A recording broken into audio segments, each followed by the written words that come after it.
প্রথম আলো ডেইলি স্টারকে সাক্ষী রেখে বিএনপি প্রতিশ্রুতি দিচ্ছে, যে প্রতিশ্রুতি অদ্ভুত, উদ্ভট। এমন প্রতিশ্রুতি দিচ্ছে যেটা শুনলে মনে হবে যে বাংলাদেশের রাজনীতি ঘুরে গেছে। কেমন মনে হবে? গ্রামের মুরব্বীরা মাঝে মাঝে কিছু কথা বলেন যে কলিকাল আসছে, শেষ যুগ। কোন উদ্ভট ঘটনা দেখলে যে এইরকম ঘটনা ঘটতে পারে, কিয়ামত এসে গেছে, যুগ শেষ। কারণ আপনি যদি দেখেন যে কোনো একদম অকল্পনীয় কোনো ঘটনা ঘটে, যে লোক ভিক্ষা করতো সে যদি হঠাৎ দেখেন এমপি হয়ে যায়, এরকম কিছু আছে না? এরকম অনেক ঘটনা আছে।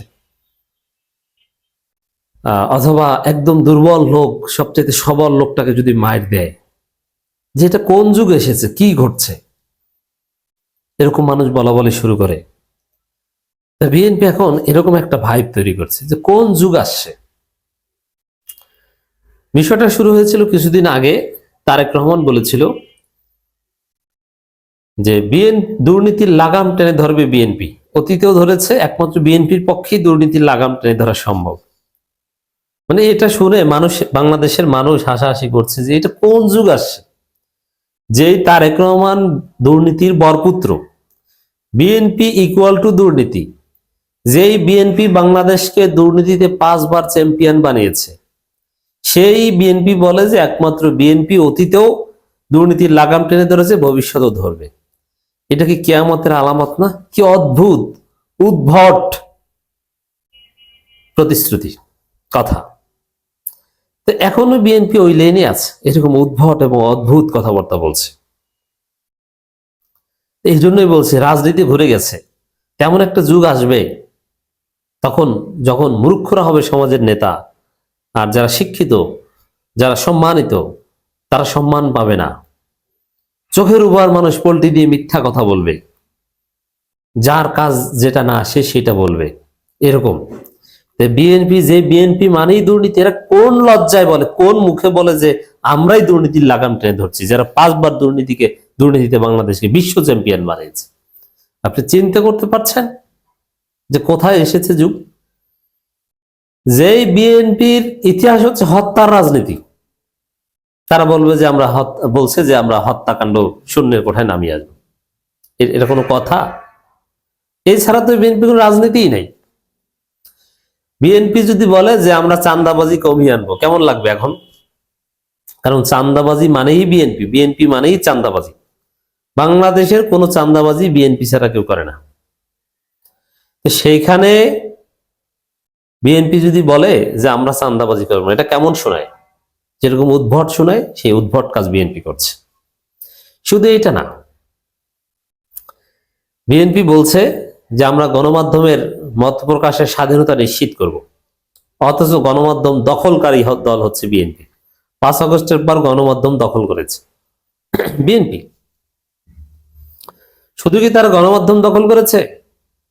কি করেছে একটু শোনাই। প্রথম আলো ডেইলি স্টারকে দাওয়াত দিয়ে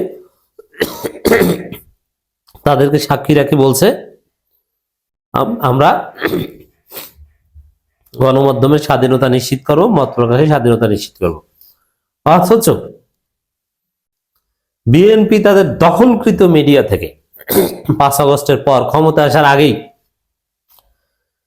জাস্ট বিএনপির চাঁদাবাজির বিরুদ্ধে রিপোর্ট করেছে, সাংবাদিকের চাকরি চলে গেছে। এরা মত প্রকাশের স্বাধীনতা নিশ্চিত করবে। চিন্তা করছেন কি চাপাবাজি? আবার আরটিভির এক সাংবাদিক শিবিরের একটা প্রেস রিলিজ ছাপিয়েছেন। কেন ছাপিয়েছেন? তার চাকরি চলে গেছে।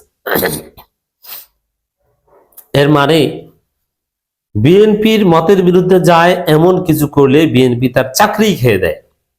এরা যদি বলে যে আমরা মত প্রকাশের স্বাধীনতা নিশ্চিত করব, এটা কি কখনো বিশ্বাসযোগ্য? কখনোই বিশ্বাসযোগ্য নয়। এই জন্য বলছি রাজনীতি ঘুরে গেছে। বিএনপি প্রথম আলো ডেইলি স্টারের দালালে পরিণত হয়েছে। প্রথম আলো ডেইলি স্টার যা, বিএনপি তা। আর প্রথম আলো ডেইলি স্টার মানে ভারত, এটা সবাই জানে, ইন্ডিয়ান হেজিমনি।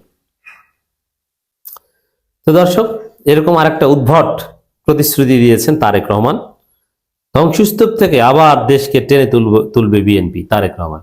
বাংলাদেশটাকে ধ্বংস করেছেই তো বিএনপি। 2001 থেকে 2006 শাসনের দিকে যান, একটু স্মরণ করেন যে বিদ্যুতের অবস্থাটা কি ছিল। 2001 থেকে 2006 যাদের মনে আছে একটু মন্তব্য করবেন। 24 ঘন্টায় কয় ঘন্টা বিদ্যুৎ থাকতো? বিদ্যুতের লাইন ছিল না, শুধু খাম্বা ছিল। একটু বলেন তো।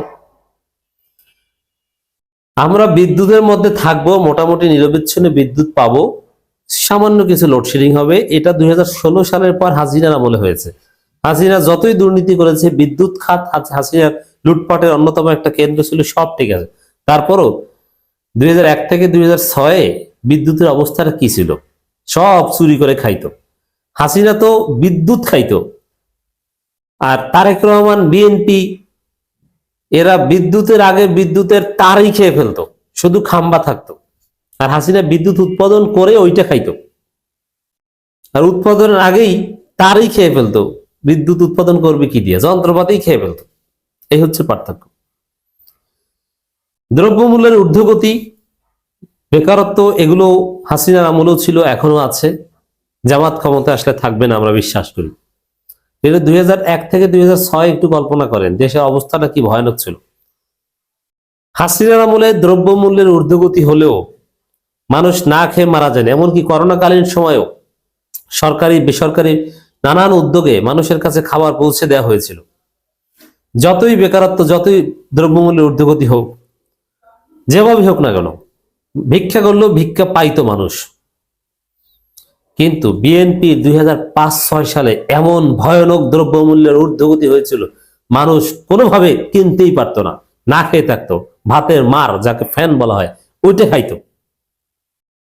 সেই 74 দুর্ভিক্ষের কিছু আলামত 2006 সালেও আমরা দেখেছিলাম। কিন্তু হাসিনার আমলে দ্রব্যমূল্য ঊর্ধ্বগতি হলো ওইভাবে একদম মানুষের ক্রয় ক্ষমতার মধ্যে ছিল না, বিষয়টা এরকম না। হাসিনা ফ্যাসিস্ট, সব বিষয়ে সমালোচনা, দুর্নীতি আছে, এগুলো করব আমরা।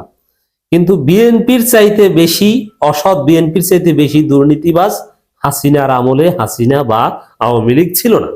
এটা বিশ্বাস করতে হবে আপনাকে, সত্য বলতে হবে। এখন আমরা যতটা আওয়ামী লীগ বিরোধী, ততটা বিএনপি বিরোধী নয়। কিন্তু এই কারণে কি আমরা মিথ্যা কথা বলবো না? সত্য কথা জানাতে হবে। তাহলে এই বিএনপি যদি বলে যে আমরা দেশকে ধ্বংসস্তূপ থেকে তুলে আনবে, ধ্বংস করেছেই তো তারা। সেই জঙ্গিবাদের উত্থান, বাংলা ভাই, এর পেছনে তারেক রহমান হাত ছিল বলা হয়েছে। এখন তো বিএনপি নিজেরাই বৈধতা দিচ্ছে এইসব ন্যারেটিভে। কারণ কি? এগুলো বলেছে প্রথম আলো, ডেইলি স্টার। সেই প্রথম আলো, ডেইলি স্টারকে এখন আব্বা মানছে বিএনপি। তাহলে তো এটাই তো ঠিক। সেই প্রথম আলো, ডেইলি স্টারকে সাক্ষী রেখে এখন প্রতিশ্রুতি দিচ্ছে। তো বিএনপি যদি বলে আমরা দুর্নীতির লাগাম টেনে ধরবো, আমরা চাঁদাবাজি বন্ধ করব, আমরা বাংলাদেশকে ধ্বংসস্তূপ থেকে টেনে ধরবো, এর চাইতে হাস্যকর কোনো কথা আর হতে পারে না।